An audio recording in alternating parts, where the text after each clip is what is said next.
우리는 지금 3주째 동일한 설교의 제목으로 하나님의 은혜를 나누고 있습니다. 오늘도 낙심하게 될 때 동일한 제목으로 누가복음의 말씀을 함께 나누고자 합니다. 그동안 우리가 낙심하게 되는 일을 만나게 되면 과부와 불의한 재판관의 비유를 통해 인내의 기도를 해야 됨을 확인했습니다. 그리고 바리새인과 세리의 기도하는 모습을 통해 인내의 기도하는 사람의 모습이 낙심으로부터 벗어나게 되는데 정말 중요한 열쇠다라고 하는 것을 알게 됐습니다.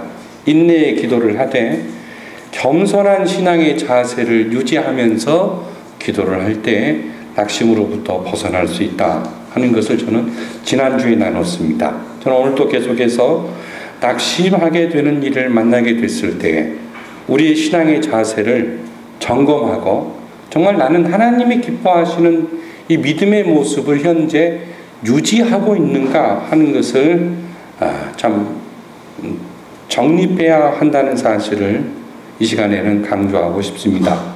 우리가 낙심할 때 보면요, 내가 원하는 것을 할 수 없을 때에도 낙심하지만 또 하나님이 원하시는 것을 할 수 없을 때에도 낙심합니다.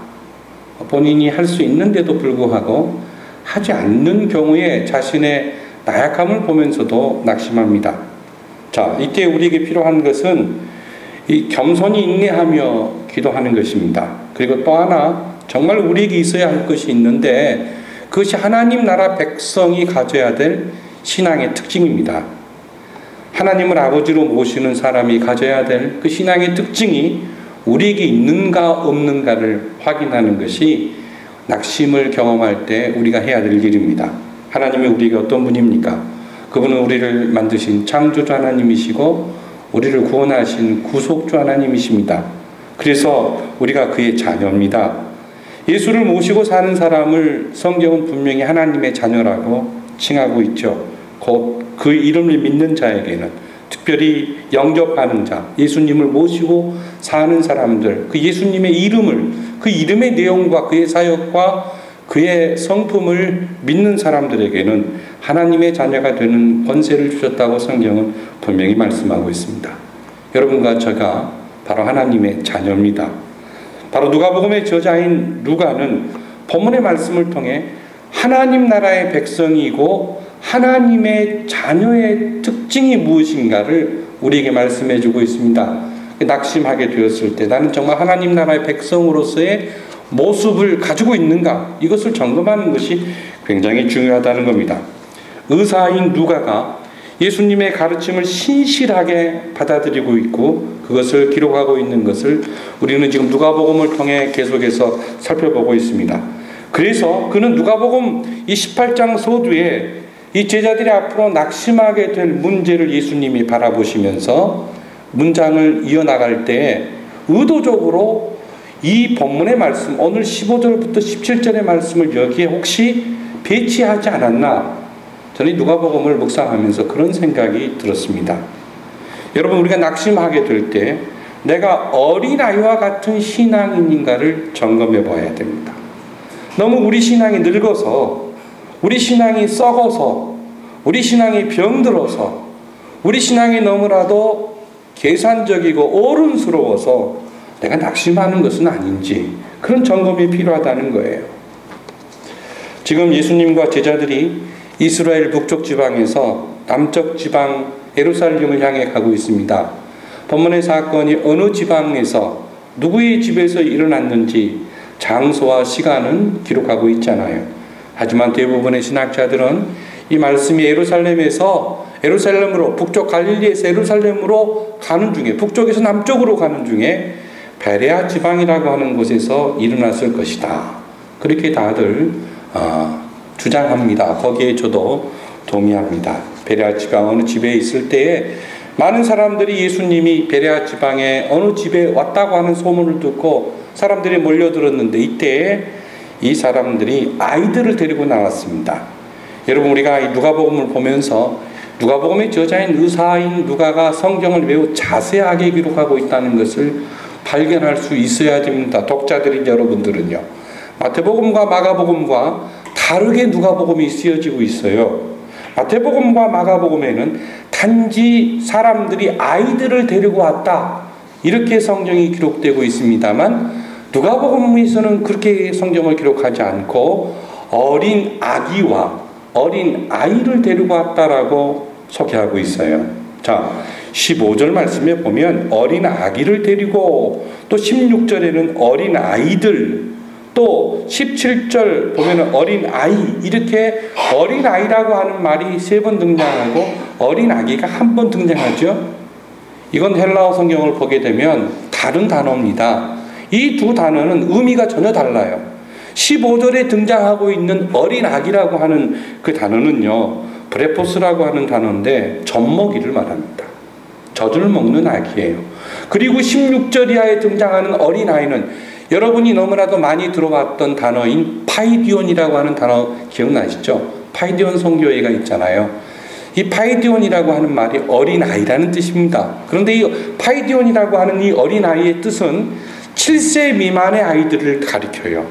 그러니까 15절에는 젖먹이를 데리고 왔다. 그리고 16절에는 7세 미만의 어린아이를 총칭한 단어를 썼어요. 다시 말하면 부모들이 젖먹이 아이부터 시작해서 7세 미만의 아이들을 예수님께 데리고 왔다 하는 겁니다. 이것이 본문의 배경의 말씀의 내용입니다.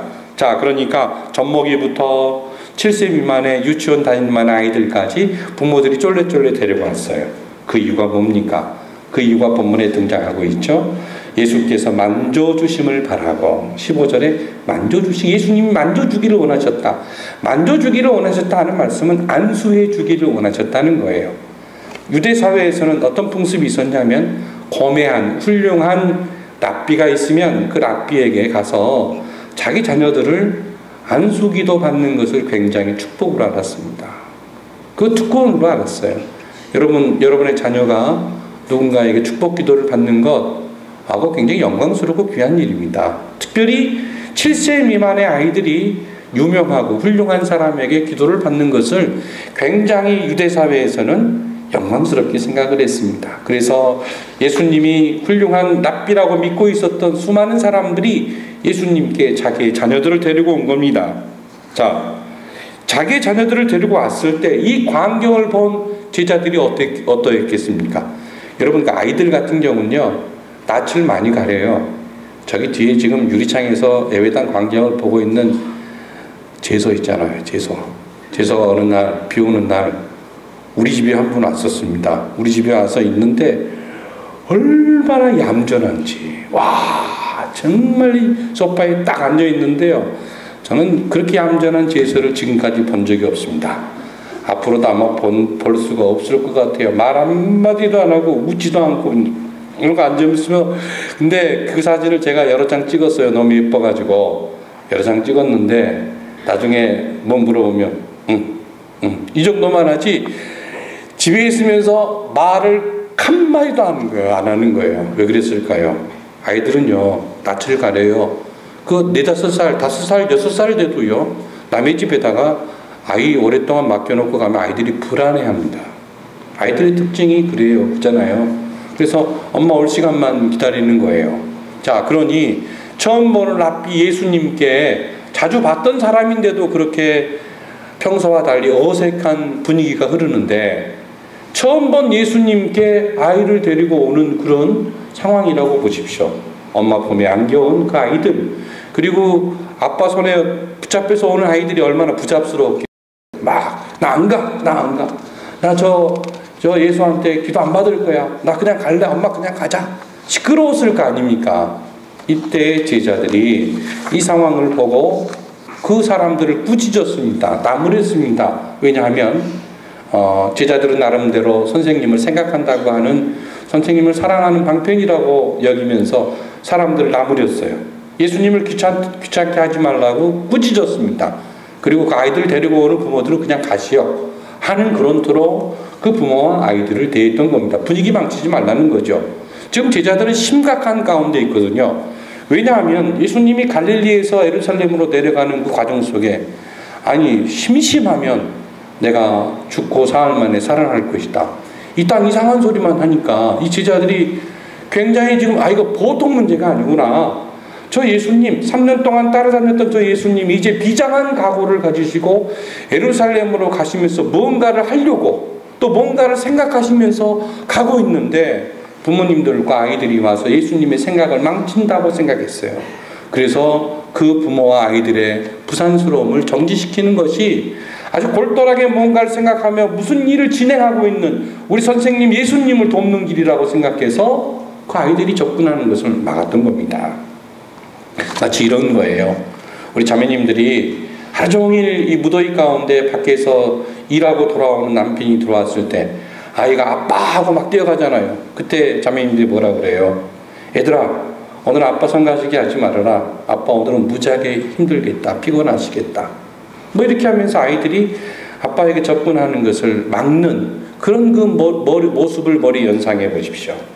바로 제자들이 지금 선생님을 위한다고 하면서 이런 행동을 하고 있습니다. 이때요, 예수님께서 뭐라고 말씀하십니까?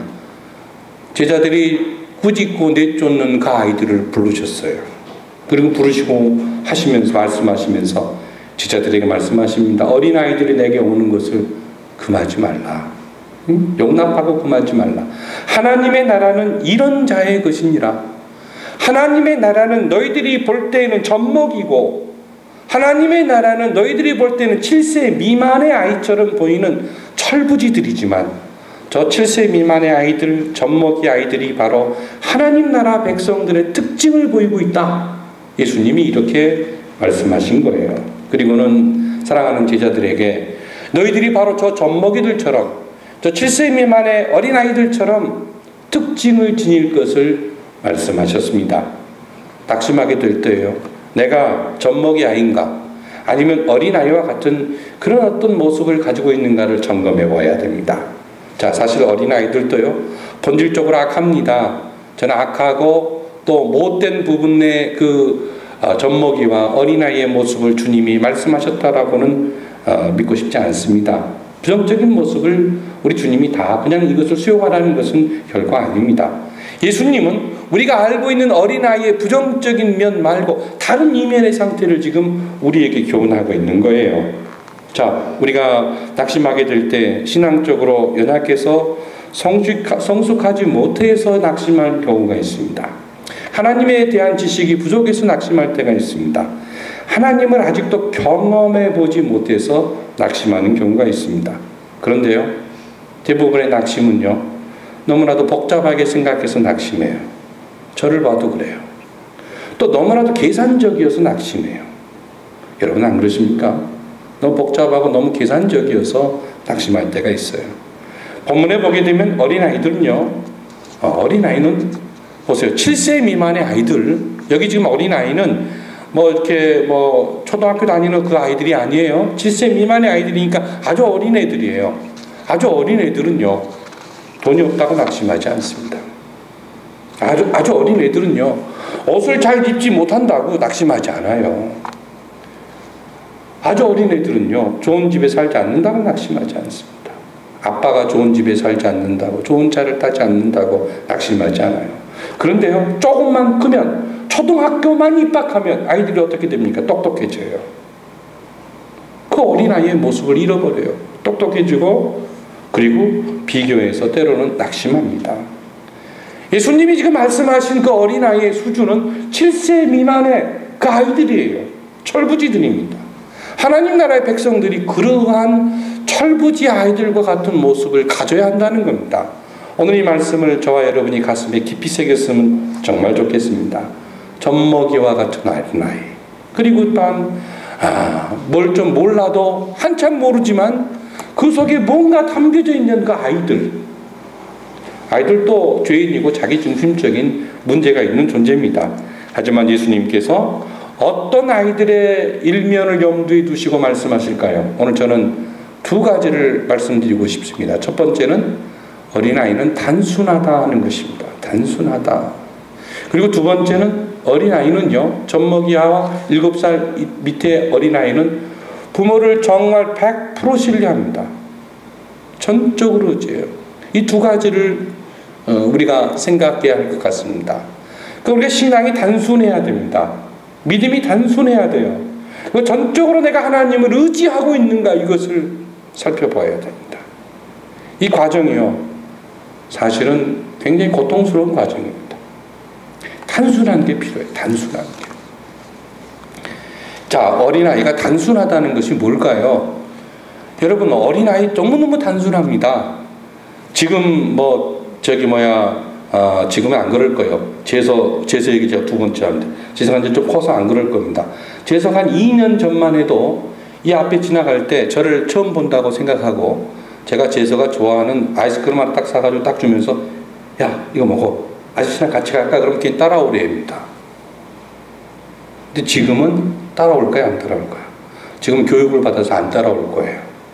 여러분, 거의 대부분 실험 한번 해보세요. 동네에서 한 30살짜리 아이에게 사탕을 하나 주면서, 그 아이를 주면서, 너 예쁘다. 사탕 먹어라. 아저씨랑 같이 놀까? 하고 따라가자 그러면 많이 따라가요. 그래서 부모들이 자꾸 아이들한테 뭐라고 말합니까? 전 보는 사람 따라가지 말라. 교육시키죠. 그게 왜 그런 줄 아세요? 아이들이 단순하기 때문에 그래요. 아이들은요, 항상 누군가에게 마음의 문이 열려져 있습니다. 자기한테 잘해주는 사람에게요, 마음의 문이 열려져 있어요. 어린아이의 단순함은요, 항상 마음의 문이 열려져 있다는 겁니다. 그런데 어른들은 어때요? 쉽게 문을 열지 않아요. 이것이 차이점입니다. 하나님 나라의 특징은 어린아이들처럼 마음이 열려 있어야 돼요. 하나님을 향해서 열려 있어야 돼요. 하나님이 뭐라고 하시든지 간에 내가 그걸 수용할 만한 그런 자세가 우리에게 필요하다는 거예요.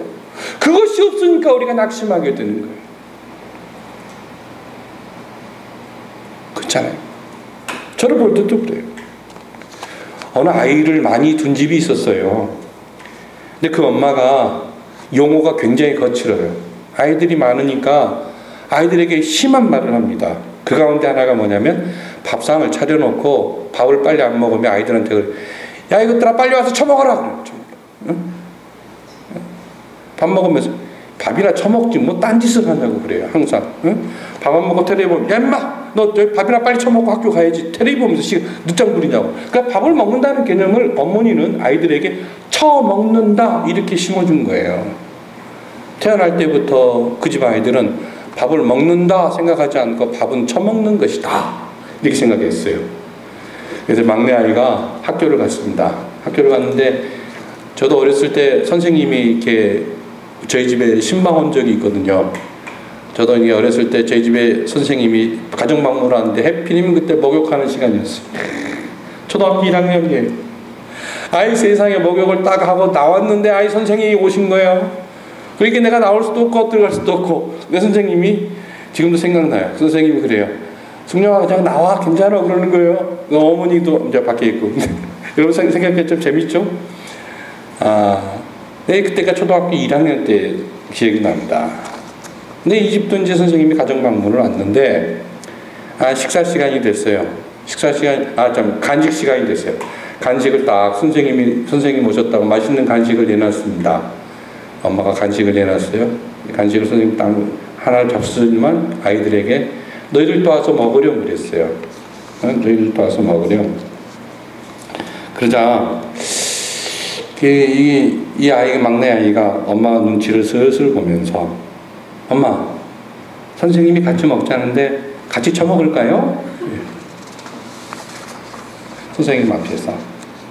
이 아이는 엄마 앞에서 먹는다는 것을 처먹는다고 하는 것으로 속에 인식하고 있는 겁니다. 자, 얼마나 단순합니까? 이 어린아이의 특징이에요. 백설공주는 참 나쁜 공주다. 백설공주는 아주 나쁜 공주야 라고 백설공주 이야기를 한 번도 안 읽어본 3살짜리 아이한테 심어주면요, 그 아이는 그런 줄 압니다. 백설공주는 나쁜 공주야. 그렇게 생각하고 나중에 그 동화책을 봤는데, 백설공주가 나쁜 공주가 아니야. 그때 어떻게 되면 갈등을 느끼는 거예요. 충돌이 일어나는 겁니다. 단순하다라고 하는 건 굉장히 중요합니다. 우리가 하나님 나라의 백성으로 살아감에 있어서요, 단순함이 정말 필요합니다. 하나님 나라의 백성으로 살 때에도 단순함이 필요하지만요, 앞으로 여러분 사업을 하든지 또는 회사 생활을 하든지 뭘 하든지 간에요, 이런 얘기 들어봤는지 모르겠습니다. 세상에서도요, 세속적으로도 단순함이라고 하는 것이 정말 필요해요. 아인슈타인은요, 우리 인간의 지성을 5가지 5단계로 얘기했는데, 아인슈타인은 우리 인간의 지성의 1단계는 똑똑하다 그렇게 말했습니다. 아인슈타인은 2단계를 저 사람 참 영리하다 그런 말을 했어요. 3단계를요, 저 사람은 재지가 번뜩인다, 재주가 많다. 그리고 4단계는 아인슈타인 저 사람 참 천재적이다 그랬어요. 근데 아인슈타인 5번째 5단계를 뭐라고 그러는지 아십니까? 단순하다 그랬습니다. 단순하다. 복잡하게 생각하고 복잡하게 사는 사람은 똑똑할 줄은 몰라요. 또 천재적일 수도 있어요. 그런데 결코 이 일은 성취 못합니다. 우리가요, 단순함이 정말 필요합니다. 단순함. 이 단순하게 생각하는 것은요, 굉장히 중요해요. 복잡하게 생각하면 대인관계에서 복잡해져요. 그렇지 않습니까? 복잡하게 생각하면 내 주어진 업무가요, 하기 싫어요. 단순하게 생각하는 이 사고방식이요, 어떨 때는 가장 위대한 겁니다. 직장생활도 마찬가지고, 또 우리가 어떤 모든 일에 빠질 때에도요, 단순하게 생각하는 것이요, 그것이요, 굉장히 귀하고 복된 일일 수 있습니다. 세상에서도 그럽니다. 하나님 나라의 백성들도 마찬가지라는 거예요. 하나님 나라의 백성으로 사는 사람들은 더욱더 주의 말씀 앞에서 단순해질 필요가 우리 모두에게 있습니다. 그 단순함, 이 단순함이라고 하는 것은요, 이 참 어린아이와 같이 단순함이라고 하는 것 정말 중요합니다. 휴대폰 얘기를 해서 좀 그렇습니다만, 아이폰이 왜 인기였죠? 단순해요, 단순해요. 그죠? 아이폰이 전 세계를 휩쓸었던 이유 가운데 하나가 단순함입니다. 근데 제가 볼 때 아직도 그걸 아주 보지 못했는데, 제 생각에 이건 아직 그 아이폰을 개발한 그 사람들의 그 생각들을 제가 읽어보지는 못했는데, 제 생각에 아이폰이 왜 이렇게 단순하게 만들었을까? 제가 한번 생각해 봤습니다. 이 세상에 휴대폰이, 가장 유명한 휴대폰이 2가지가 있어요. 모토로라와 노키아가 있습니다. 근데 모토로라와 노키아의 차이점이 뭔지 아세요? 노키아는 단순해요. 모토로라는 복잡합니다. 모토로라가 하는 게 너무 많아요. 모토로라가 가지고 있는 그 회사가 너무 많아요. 그리고 하는 일이 너무 많아요. 그러다 보니까 그 속에 집중하지 못했어요. 근데 노키아는 휴대폰 하나만 합니다. 그죠? 단순해요. 이 단순함이 바로 비결이 아니었겠는가, 그런 생각을 한번 해보았습니다. 물론 오늘 본문의 말씀과는 전혀 상관이 없는 거지만, 우리가 하나님 나라의 백성으로 사는 것도 단순함이 필요하지만 세상에서도요, 단순함이 정말 필요합니다. 복잡하게 머리 굴리다가 자기 머리 때문에 망하는 사람 세상에 참 많습니다. 정말 많아요.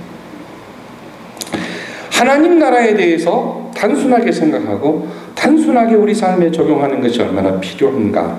단순함이라고 하는 것 가운데 하나가요, 단순함이 또 어떤 것이 단순함일까? 포용적인 것이 단순함이지만, 단순함이 이런 것도 단순함이 아닌가 생각을 해보았습니다. 자기 감정에 솔직한 거예요. 이게 단순함이 아닌가, 그런 생각도 듭니다. 어른들은 자기 감정을 속여요. 그죠? 그리고 나쁜데도 싫은데도 그걸 표현하지 않습니다. 자기 감정을 숙여요. 근데 아이들은 어때요? 싫으면 싫다, 좋으면 좋다. 아이들처럼 감정에 솔직한 것이 어디 있습니까? 얼굴에 그냥 나타나 버리잖아요. 얼굴부터 나타나잖아요. 우리들은 어떻습니까? 우리들은 훈련을 많이 받아가지고 웃으면서도 반갑습니다 하고 속으로는 죽일러 웃으면서 인사를 하잖아요. 근데 아이들은 어때요? 아이 절대 그렇게 못해요. 자기 감정이 솔직해요. 솔직해요. 그리고요, 아이들은요, 한번 싸웠으면 내가 저 사람하고 언제 싸웠지? 할 정도로 조금 전에 막 치고받고 싸우면서도 1시간 있다가 서로 또 히덕거리면서 웃으면서 잘 지내요. 이게 망각의 은혜도 가득합니다. 아이들은 참 재밌어요. 그죠? 어른들은 어떻습니까? 한번 싸우고 되게 오래 가요. 하나님 나라의 특징이요, 은혜. 정말 그 은혜를 누리고 산다라고 하는 것, 어떤 사람이 은혜를 누리고 사냐면 자기 감정에 솔직한 사람이 은혜를 풍성히 누립니다. 자기 감정에 솔직하지 못하면 은혜를 누릴 수가 없어요. 속에 숨기고 있는데요. 하나님은 우리에게 말씀하십니다. 너희가 은혜 받을 만한 때 은혜를 받으라고 말씀하시잖아요. 근데 우리가 은혜 받고 싶은 그 모습을 표출하지 않아요. 속으로 담고 있어요. 그러면 속으로 이렇게 합니다. 하나님 내 마음 아시고 알아서 하시겠지. 하나님 그러십니까? 하나님 그렇게까지 좋으신 분 아니에요. 우리가 표출해야 돼요. 자기 감정을 표현해야 돼요.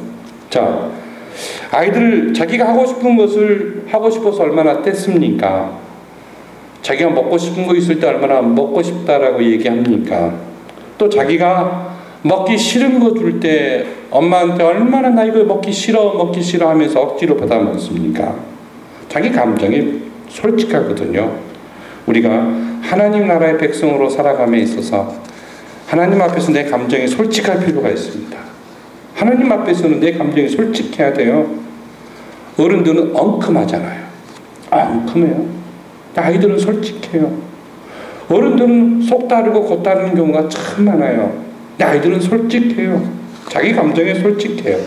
하나님의 은혜를 사모함에 있어서 이 아이와 같은 모습이 필요합니다. 하나님, 제가 은혜가 필요합니다. 하나님, 내 마음 아시죠? 내 마음에 품고 있는 것을 터해내야 돼요. 하나님, 이렇게 되면 좋겠습니다. 이렇게 해주세요. 되면 좋고 안 되면 말보식이 아니라 나를 낙심시키게 하는 그 과정들, 그 부분들에 대해서 하나님 앞에 터해낼 필요가 있어요. 감정을 솔직히 얘기하자 이 말이에요. 그럴 때 하나님께서 낙심의 조건들을 해결해 주시기도 하고 아니면 낙심의 조건들로부터 우리를 또한 구원해 내시기도 할 것입니다.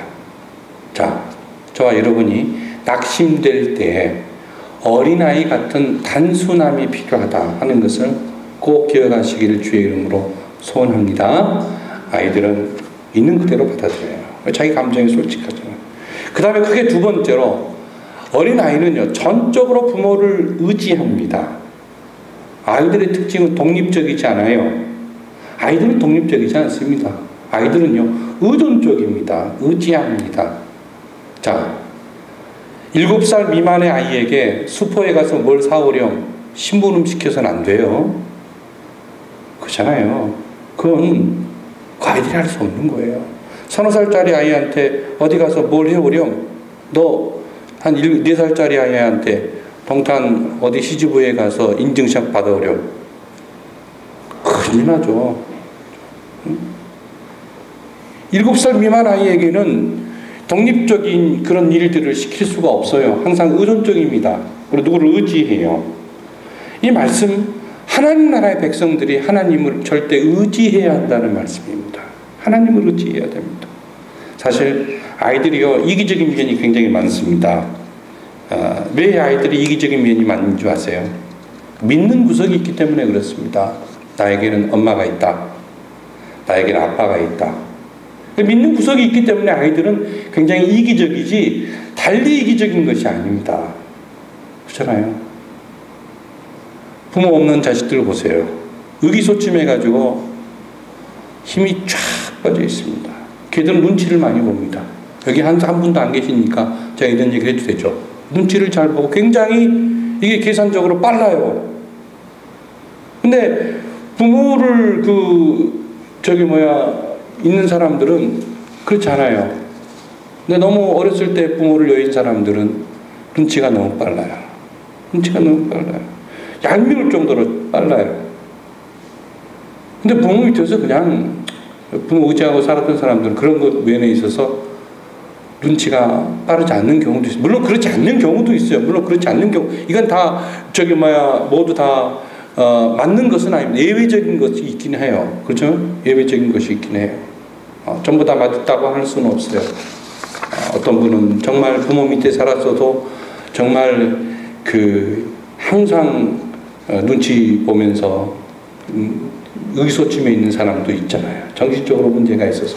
하지만 어떤 사람은 부모 없이 혼자 살았어도 당당하게 용감하게 참 독립적으로 사는 사람도 있는데, 양안에 케이스 바이 케이스입니다만 대체적으로 보면 아이들이 왜 이기적이냐? 아빠가 있단 말이에요. 현재 엄마가 있단 말이에요. 그러니까 의지하게 되는 거예요. 의지하게 되는 거예요. 여러분 어렸을 때, 저도 어렸을 때 집에 가면서 엄마가 집에 없으면 힘이 쭉 빠집니다. 근데 엄마가 집에 있으면 좋아요. 해가 졌는데도 부모님이 집에 없어요. 그럼 어때요? 힘이 쭉 빠져요. 그런데 언젠가 엄마가 오신다, 또 밥상을 차려주신다 하는 생각을 하면 어때요? 기다리잖아요. 즉 아이들이 굉장히 이기적이라고 하는 그 부분에 있어서 그들은 부모님을 전적으로 의지하니까 그런 면을 보일 때가 상당히 있습니다. 바로 이런 모습을 우리가 지녀야 한다는 거예요. 어린아이가 부모를 전적으로 의지하는 모습을 저와 여러분이 하나님 앞에 보여드려야 한다는 겁니다. 나를 도우실 분은 나의 아버지시다. 이 강한 확신이 우리에게 필요하다는 거예요. 자, 옆집 아저씨가 나의 모든 문제의 해결자라고 생각하지 않습니다. 그렇잖아요. 나의 아버지가 내 문제 해결자라고 하는 확신이 필요하잖아요. 하나님 나라의 왕이신 아버지께서 내 문제 해결자라고 하는 그 믿음, 그 의지, 그걸 의존하는 것, 그것이 우리에게 필요하다는 겁니다. 17절 말씀해 보십시오. 예수님 정말 재미있는 말씀을 하고 계세요. 17절 다 같이 읽어볼까요? 다시 읽어보겠습니다. 내가 진실로 너희에게 이르노니 누구든지 하나님의 나라를 어린아이와 같이 받아들이지 않는 자는 결단코 거기 들어가지 못하리라 하시니라. 자, 여기 보면은 하나님 나라를 보세요. 하나님 나라를 받는다 그랬어요. 받는다. 누군가가 주세요. 받는다. 여러분들 이걸 받는다라고 하는 것은 어떤 개념으로 생각하시면 되냐면 본문의 말씀을 선물로 주는 것을 받는 겁니다. 믿음이라고 하는 것은 이런 것이라 이 말이에요. 너희가 예수를 믿으라. 그리하면 너와 내 집이 구원을 얻으리라 했을 때 하나님의 나라인데, 그 믿는 믿음의 사건이 마치 하나님의 나라라고 하는 그 구원을 선물로 받는 것이다 이 말이에요. 내가 하나님을 위해서 한 일이 없는데 무슨 내가 하나님의 나라에 들어갈 수 있다는 말인가? 이 생각은 뭡니까? 어른들의 생각이에요. 근데 아이들은 예수를 믿으라. 예, 믿겠습니다. 예수를 믿으면 하나님의 나라는 너의 것이야. 받아. 예, 고맙습니다. 받는 거예요. 생각하지 않아요. 계산하지 않아요. 바로 이걸 말하고 있습니다. 17절의 말씀이 이거예요. 어린아이들은 계산하지 않고 믿고 받아요. 즉 선물을 줄 때요, 저 사람이 나한테 선물을 주는데 무슨 의도를 가지고 선물을 주지? 그렇게 생각하는 사람들은 대부분 어른스러운 사람들이에요. 초등학교 이상 되면 아마 그런 생각도 할 겁니다. 그런데 5, 6살짜리 아이들은 그 생각 안 해요. 주면 고맙습니다. 그냥 고맙습니다로 끝나요. 너무 좋다는 거예요. 그냥. 그죠? 선물 주면 왜 이 사람이 나한테 이 선물을 주지? 그 생각하면 어른스러운 거란 말이에요. 근데 선물을 받았을 때 좋다. 나를 사랑하구나. 나를 좋아하구나. 나를 좋아하고 사랑하고 그러니까 주는구나. 고맙습니다. 받아요. 그 끝이에요. 하나님 나라의 백성이라고 하는 것은 내가 하나님 나라를 위해서 무엇을 했기 때문에 나에게 구원의 선물이 온 것이 아니라, 내가 예수를 믿기만 하면 하나님께서 그 나라의 백성으로서 살아갈 수 있는 시민 권리를 우리에게 주시고 우리는 그냥 그걸 받아들이는 겁니다. 이게 어린아이입니다. 이것이 어린아이예요. 그런 자에게 하나님의 나라의 특권이 주어진다는 겁니다. 오직 예수 그리스도를 통하여 하나님께서 값없이 주시는 구원의 은총을 17절에서 말씀하고 있습니다. 요새 날씨가 너무 덥습니다. 그래서 날씨가 덥기 때문에 고생하는 분들이 참 많은데 제 눈에는 날씨가 너무 더워서 뉴스를 보니까 전 세계 곡물 시장이 요동치고 있습니다. 미국이 너무 가물어서 난리예요. 그리고 옥수수와 콩을 심은 그 밭이 다 말라 타들어가서 전 세계가 지금 금년에 흉년이 들 예정입니다. 비가 계속 안 오면 미국 땅에 50년 만에 세계 100년에 한 번 있을까 말까 전 세계적인 흉년이 금년에 예상이 됩니다. 우리가 이걸 위해서 기도해야 될 거예요. 너무 가물어서 난리예요. 심지어 아프리카 같은 경우는 6,000km가 되는 긴 강이 말라 비틀어가고 있습니다. 무서운 현실이 지금 일어나고 있어요. 이게 다 우리 인간의 죄악 때문입니다. 우리가 편리하게 살고 싶어서 공업화를 진행시킨 결과 하나님이 만드신 세계가 망가진 결과에 일이 지금 발생하고 있어요. 이럴 때요, 지금 농사 짓는 분들이 그저께 어느 뉴스를 보니까 미국에서 농사 짓는 분들이 크게 낙심하고 있습니다. 그 이유가 사료값은 너무 비싸니까. 또 축산업자들도 너무 낙심하고 있어요. 풀이 없으니까. 그래서 새끼를 낳으면 그 새끼를 그냥 기르는 것보다 남 줘버리는 게 더 편한 그런 실정이 지금 축산업자들의 현실이다라고 하는 것을 뉴스를 통해서 보면서 이렇게 심각하구나. 그걸 보는 우리 일반 소비자도 낙심하죠. 생활비가 오르겠네. 우유값이 오르겠네. 전기값이 다음 달부터 또 6%나 뛴다는데 오르겠네. 회사에 갔는데 회사 일도 잘 안 풀려서 낙심되는데, 예전처럼 판매가 잘 안 돼서 낙심될 때가 있는데, 애들은 커가고 있는데 이놈 자식들 부모 속도 모르고 예전처럼 말도 잘 듣지 않아서 낙심될 때가 있단 말이에요. 목사는 또 목사대로, 성도는 성도대로 낙심하는 그런 경우들이 우리 삶 가운데 많을 겁니다. 자, 역사적으로 하나님의 은혜를 입은 사람들이요, 공통점이 하나 있습니다. 한번 따라서 하십시오. 어린아이와 같았다. 한번 크게 따라하십시오. 어린아이와 같았다. 어린아이와 같았다는 거예요. 골리앗을 다윗이 눕힐 때요, 칼과 창에 의지하지 않았습니다.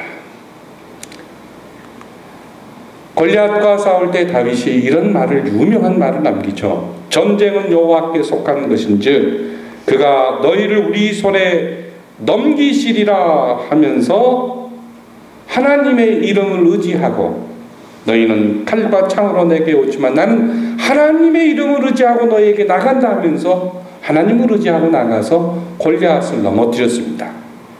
나중에요, 다윗이 왕이 되어서 법궤를 찾아올 때, 법궤를 찾아오는 그 마음이 얼마나 기쁘고 즐거웠던지 다윗이 덩실덩실 춤을 췄습니다. 덩실덩실 춤을 췄어요.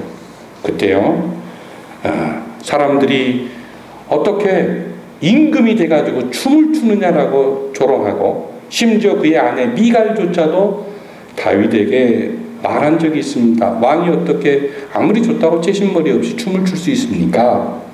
그때 다윗이 사무엘하 6장 21절에 이런 고백을 합니다.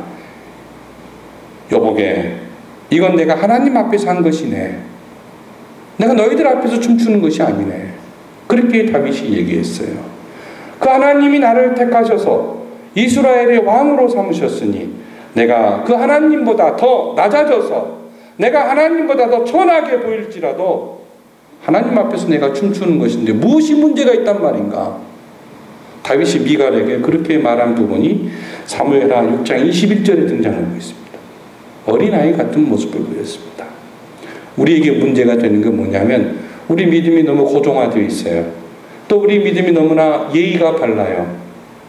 우리 믿음이 너무나 어른스러울 때가 참 많습니다. 말씀의 결론입니다. 낙심될 만한 어떤 일이 우리 인생 가운데, 우리 현실 속에 나타나게 되면 우리가 3주 동안 계속 살폈습니다. 세 가지를 꼭 점검해 보십시오. 첫 번째로, 내가 인내의 기도를 하고 있는가?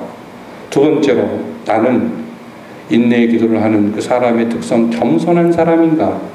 세 번째로, 내가 어린아이 같은 신앙을 갖고 있는가?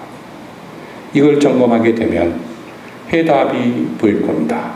낙심될 때 어린아이 같은 믿음을 가져야 됩니다.